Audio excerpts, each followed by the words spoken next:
Welcome to Detectives Crime Stories. In this episode, we delve into a twisted tale of love, betrayal, and murder that shook the quiet suburban town of Oakwood Hills, Illinois.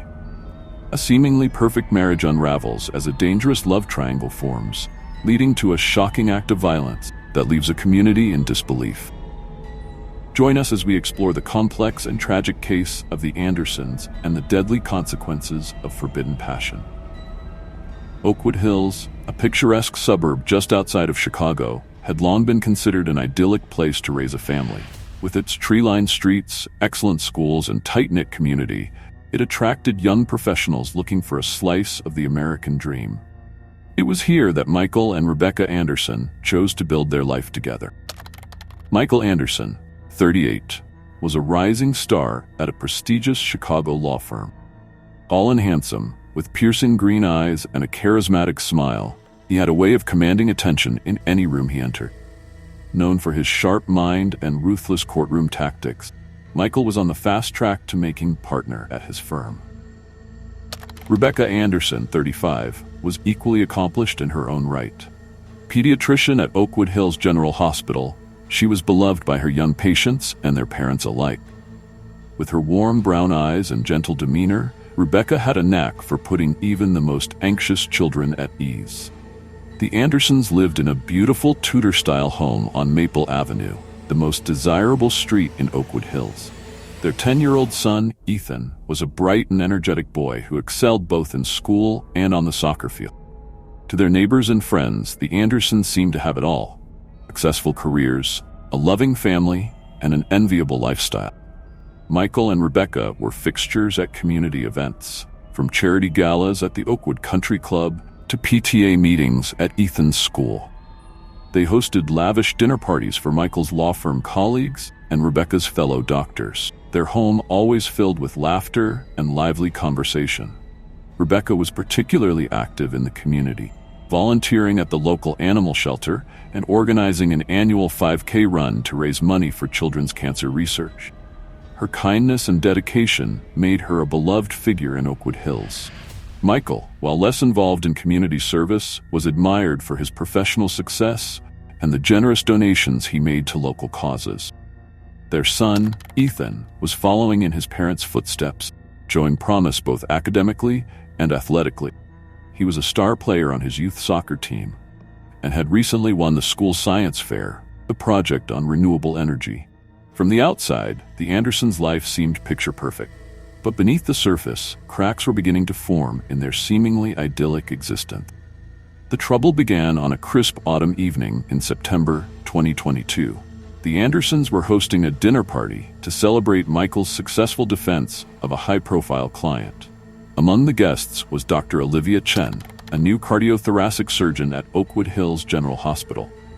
Olivia, 33, was strikingly beautiful, with long black hair and almond-shaped eyes, seemed to sparkle with intelligence and mystery.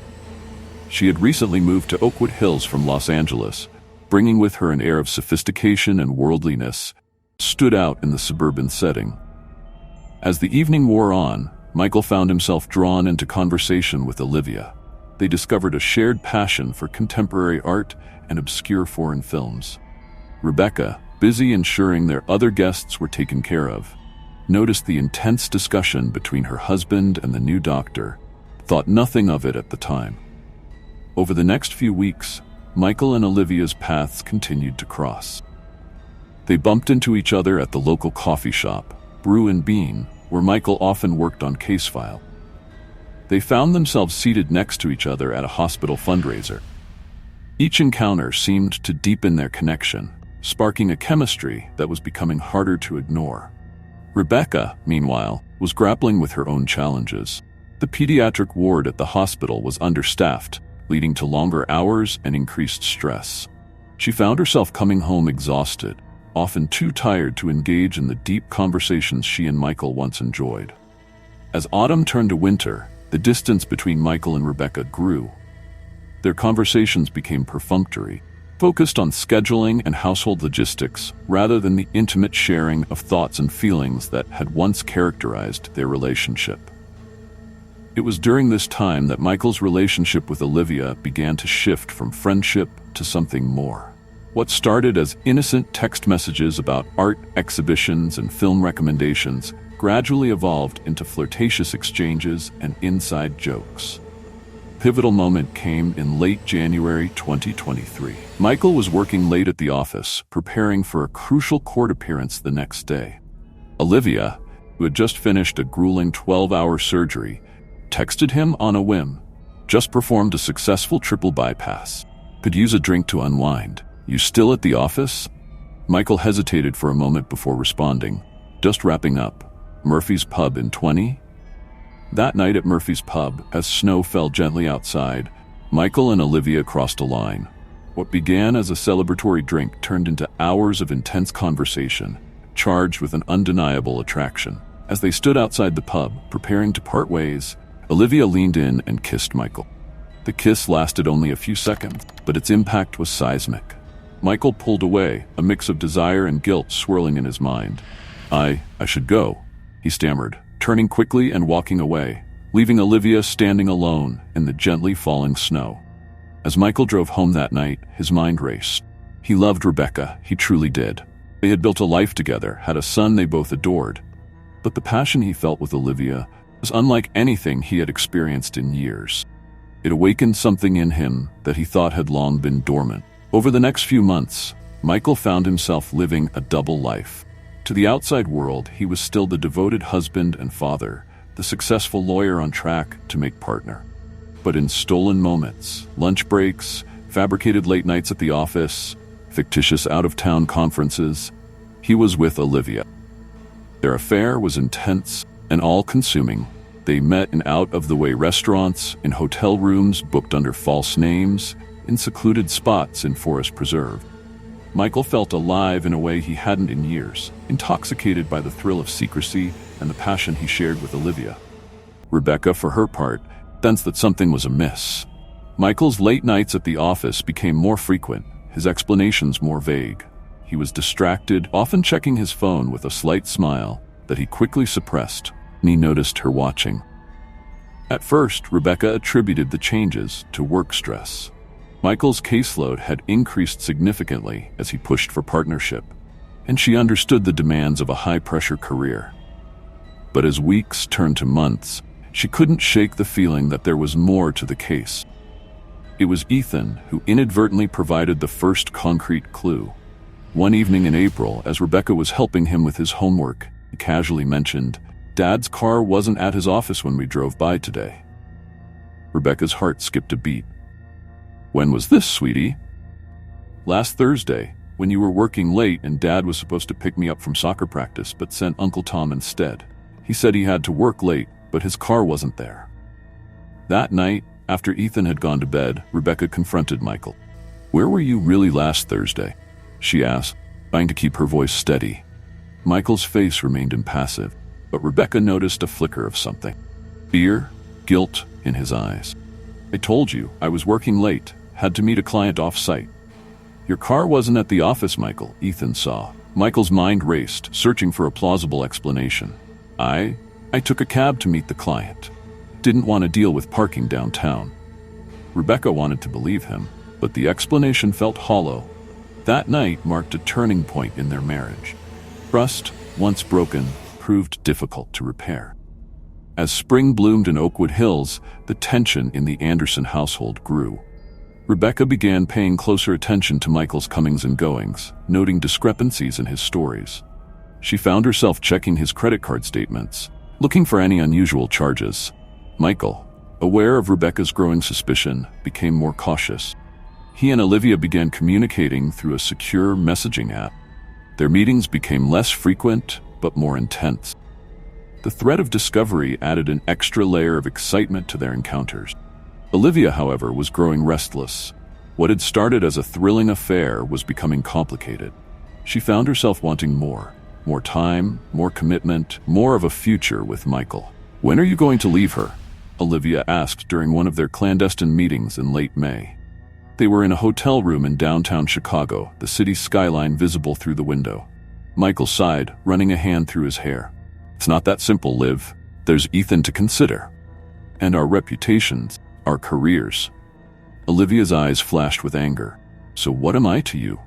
Just a distraction? A midlife crisis fling? No, of course not, Michael pleaded, reaching for her. You're everything to me. I love you, Olivia. Just need more time to figure things out. Time was running out.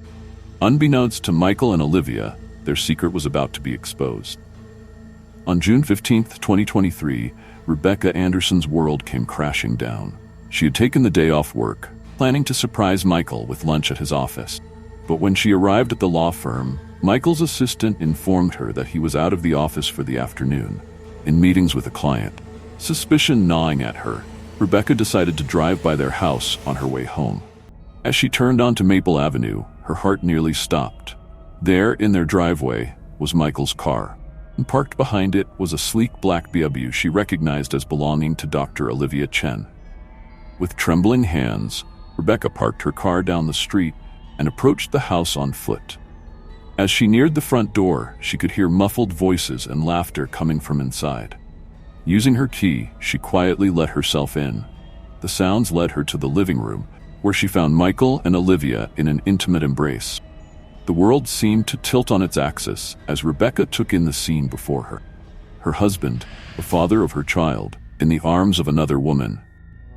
Michael? Her voice was barely a whisper, but it was enough to make the lovers spring apart. The look of shock and guilt on Michael's face would be forever etched in Rebecca's memory. Becca, I can explain. But Rebecca was already turning away, tears streaming down her face as she ran from the house. She drove aimlessly for hours, her mind reeling from the betrayal she had witnessed. When she finally returned home late that night, the house was dark and quiet. Michael was sitting in the kitchen, head in his hands.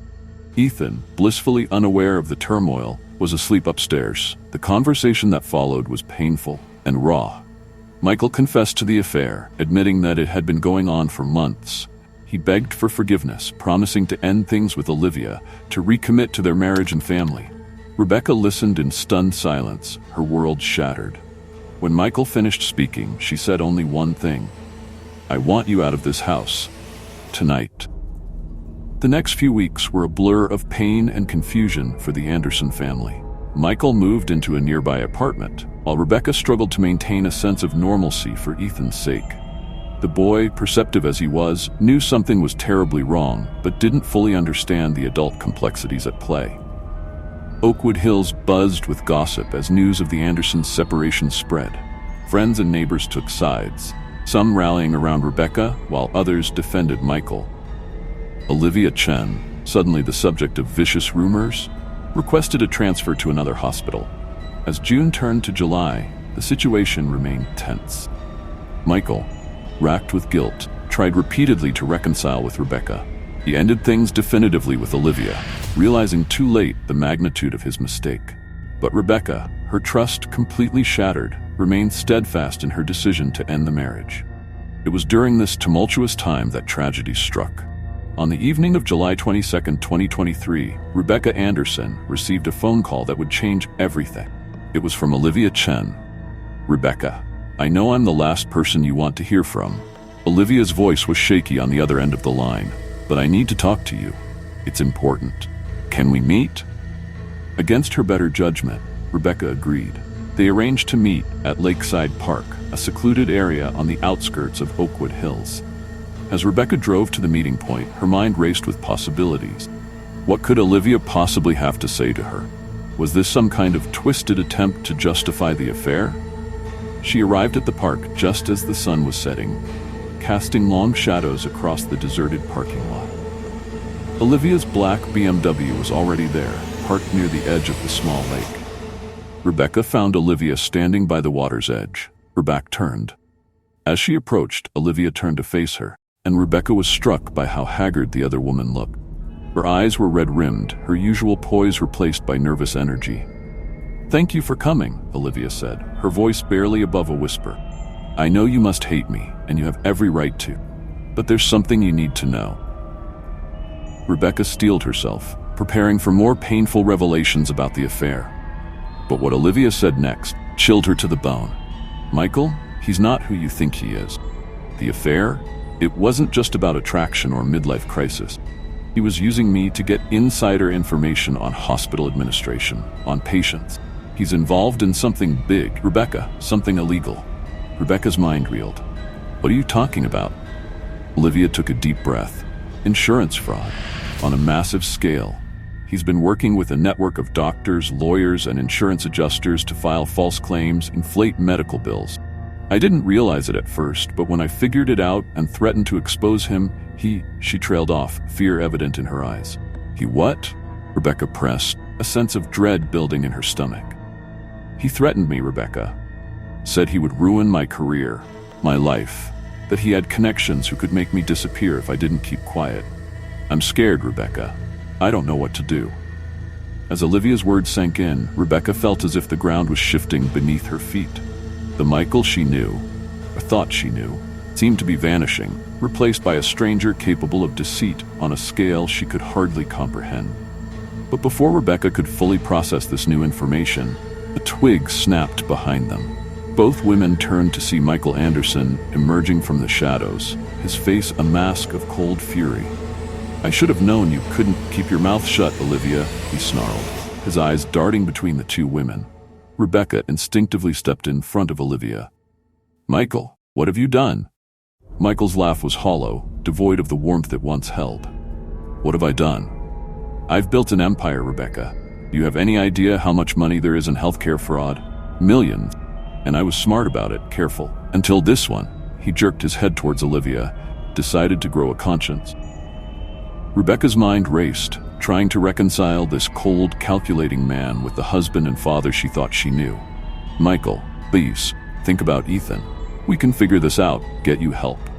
But Michael was beyond reason. In his eyes, Rebecca could see a desperation that frightened her. He reached into his jacket and pulled out a gun. I'm sorry, but I can't let you ruin everything I've worked for, he said, his voice eerily calm as he pointed the weapon at them. What happened next seemed to unfold in slow motion. Olivia, driven by fear or a sudden burst of courage, lunged at Michael, trying to wrestle the gun away. Rebecca, acting on instinct, joined the struggle.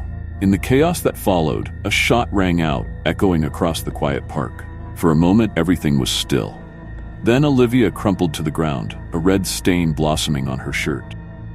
Rebecca stared in horror, first at Olivia's motionless form, then at Michael, who looked as shocked as she felt. The gun had fallen to the ground in the scuffle.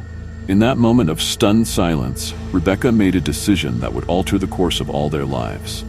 She picked up the gun. Rebecca, Michael said, his voice shaking, put the gun down. We can explain this.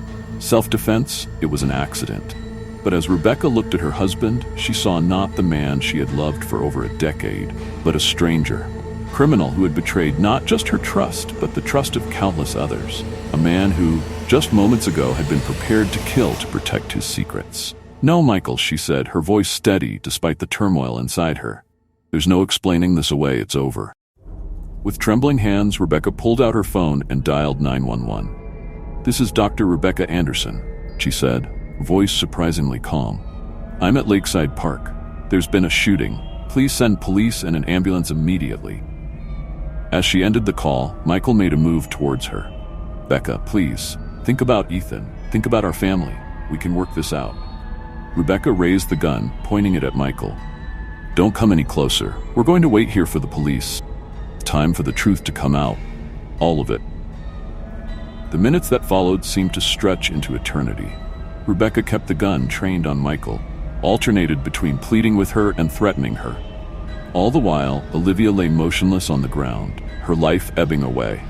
When the police finally arrived, lights flashing and sirens wailing, the scene they encountered was one of eerie calm. Rebecca Anderson stood with a gun in her hand, pointed at her husband, while the body of Dr. Olivia Chen lay nearby. Detective Sarah Martinez, a veteran of the Oakwood Hills Police Department, took charge of the scene. As Michael was handcuffed and led away, and paramedics rushed to attend to Olivia, Detective Martinez gently approached Rebecca. Dr. Anderson, she said softly, I'm going to need you to hand me the gun now. Rebecca looked at the weapon in her hand as if seeing it for the first time. Wordlessly, she passed it to the detective. In the hours that followed, quiet community of Oakwood Hills was shaken to its core. News of the shooting spread like wildfire, and soon the park was swarming with police, forensics teams, and curious onlookers held back by yellow crime scene tape. Rebecca, in shock but remarkably composed, gave her statement to the police. She recounted everything: the affair, confrontation, and the revelations about Michael's fraudulent activities. As she spoke, she felt as if she were describing events that had happened to someone else, unable to fully process that this was now her reality. Michael, for his part, maintained his innocence. He claimed that Olivia had been the one to bring the gun, that it had gone off accidentally in the struggle. But as detectives dug deeper, his carefully constructed facade began to crumble. In the days that followed, the true extent of Michael Anderson's crimes came to light. Thorough investigation revealed a complex web of fraud that stretched back years. Michael had been working with a network of corrupt doctors, lawyers, and insurance adjusters to file false claims and inflate medical bills, pocketing millions of dollars in the process. The community of Oakwood Hills reeled from the revelations. How could this have happened in their quiet, respectable suburb? How had Michael Anderson, a man they had all admired and respected, hidden such darkness behind his charismatic smile? For Rebecca and Ethan, the aftermath of that tragic night was a nightmare of police interviews, legal consultations, and media scrutiny. Rebecca took a leave of absence from the hospital, focusing all her energy on protecting Ethan from the worst of the fallout. Olivia Chen, despite the best efforts of the paramedics and hospital staff, succumbed to her injuries 2 days after the shooting. Her death weighed heavily on Rebecca, who couldn't help but feel partially responsible. If she hadn't agreed to meet Olivia that night, perhaps the other woman would still be alive. As the case against Michael built, more victims of his fraud scheme came forward. Patients who had been overbilled, insurance companies that had paid out on false claims. The scale of the deception was staggering. The trial of Michael Anderson began 3 months later, on a crisp October morning. The Oakwood Hills County Courthouse was surrounded by a sea of reporters and curious onlookers, all eager for a glimpse of the man whose crimes had shocked the community. Inside the courtroom, Rebecca sat stoically as she prepared to testify against her husband. As she took the stand, she caught Michael's eye. The man she saw before her bore little resemblance to the person she had married. His eyes, once warm and loving, now seemed cold and calculating. Rebecca's testimony was devastating. She recounted the events leading up to that fateful night at Lakeside Park, including Michael's threats and the struggle that led to Olivia's death.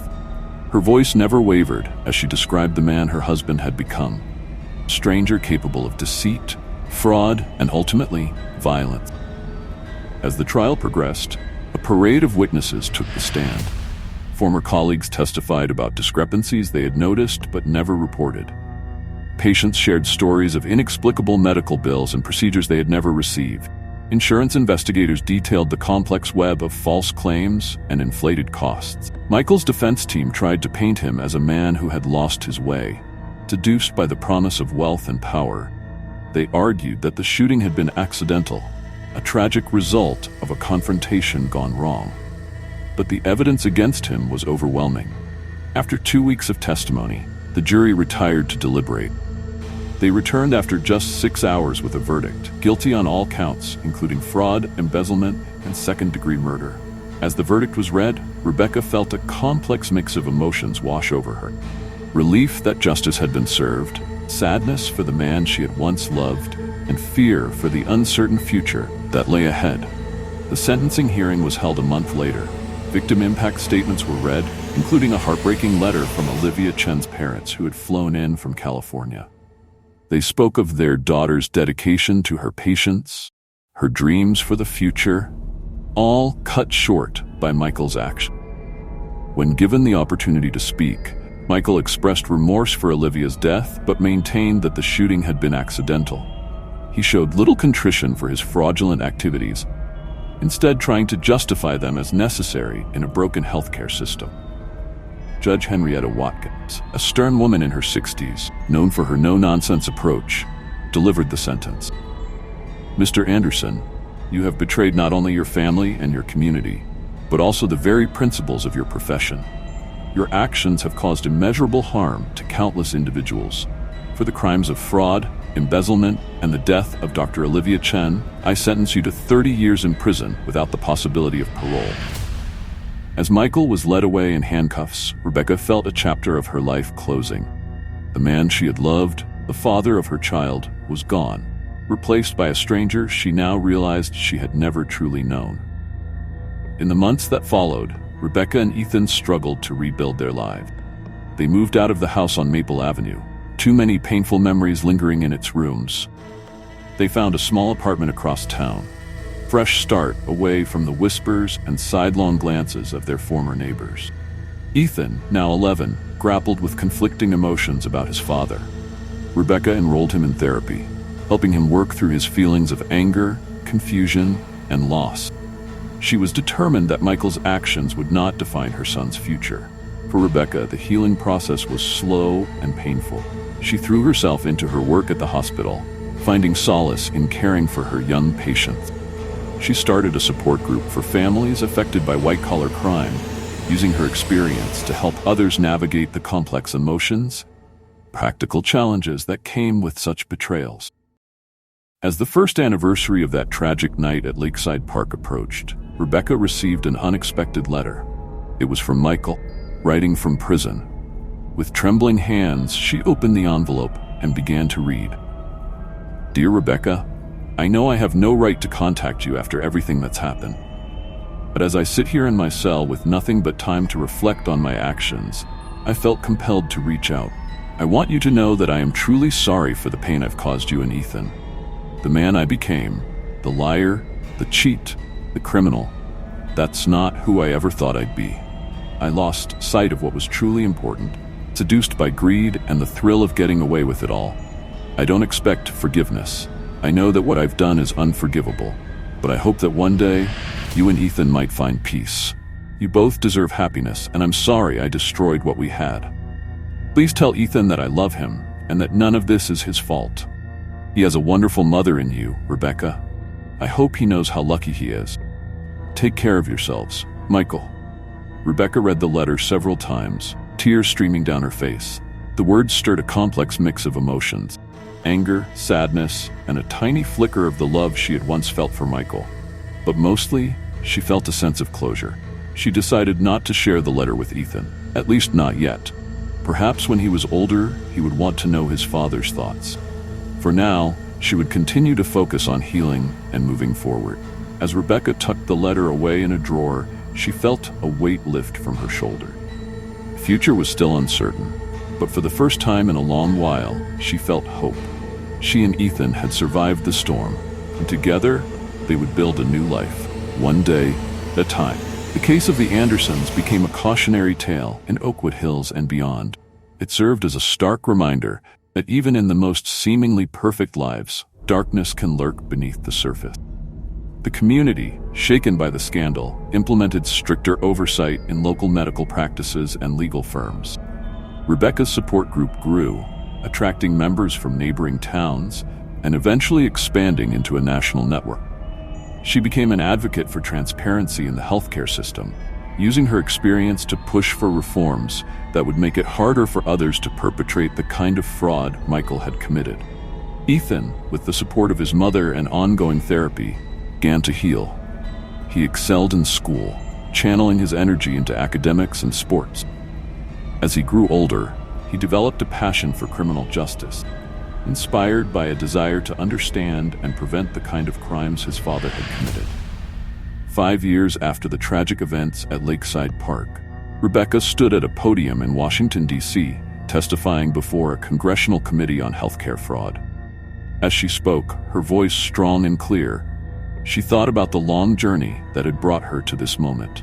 The damage caused by healthcare fraud goes far beyond financial loss, she told the assembled lawmaker. It erodes trust in our medical system, puts patients at risk, and it destroys families. My case is just one of many. We must do better. As Rebecca finished her testimony, she felt a sense of purpose that had been missing for so long. She had taken the pain and betrayal she had experienced and turned it into a force for positive change. Later that evening, as she FaceTimed with Ethan from her hotel room, Rebecca felt a wave of pride and love wash over her. Despite everything they had been through, they had not just survived, thrived. "I'm so proud of you, Mom," Ethan said, his face beaming through the screen. "You're making a real difference." Rebecca smiled, feeling truly happy for the first time in years. "We both are, sweetheart. We both are." As she ended the call, Rebecca walked to the window of her hotel room, looking out at the Washington Monument illuminated against the night sky. The journey had been long and painful, but standing there, she felt stronger than ever before. The love triangle that had ended in tragedy had irrevocably changed the course of her life. But from the ashes of that devastation, Rebecca had forged a new path, one of resilience, advocacy, and hope. She had learned that even in the darkest of times, there was always a way forward, always a chance for redemption and renewal. As she turned away from the window, Rebecca felt ready for whatever challenges lay ahead. She had faced the worst and come out stronger. And with Ethan by her side, she knew that together they could face anything. The case of the Andersons would be remembered in Oakwood Hills for years to come. Tale of love, betrayal, and ultimate redemption.